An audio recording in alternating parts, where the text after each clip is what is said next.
Godson Public School, Number 6, Surapet Main Road, Thirumal Nagar, Chennai 600099, Tamil Nadu. தமிழக அமைச்சரவையில் தமிழக சுற்றுலாத்துறை அமைச்சராக பொறுப்பேற்ற கன்னியாகுமரி மாவட்டம் கிள்ளியூர் சட்டமன்ற உறுப்பினர் ராஜேஷ்குமாரின் சொந்த ஊரில் தொண்டர்கள் பட்டாசு வெடித்தும் இனிப்புகள் வழங்கியும் மகிழ்ச்சியை வெளிப்படுத்தினர்.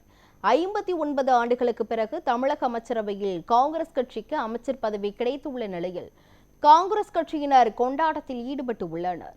சுற்றுலாத்துறை அமைச்சராக பொறுப்பேற்றுள்ள கிள்ளியூர் சட்டமன்ற உறுப்பினர் ராஜேஷ்குமாரின் சொந்த ஊரான கருங்கல்லில் தொண்டர்கள் உற்சாக கொண்டாட்டத்தில் ஈடுபட்டனர். பட்டாசு வெடித்தும் இனிப்புகள் வழங்கியும் மகிழ்ச்சியை வெளிப்படுத்திய அவர்கள் அமைச்சருக்கு வாழ்த்துக்களையும் தெரிவித்தனர். இதேபோல கன்னியாகுமரி மாவட்டத்தின் பல்வேறு பகுதிகளிலும் காங்கிரஸ் தொண்டர்கள் கொண்டாட்டங்களில் ஈடுபட்டனர்.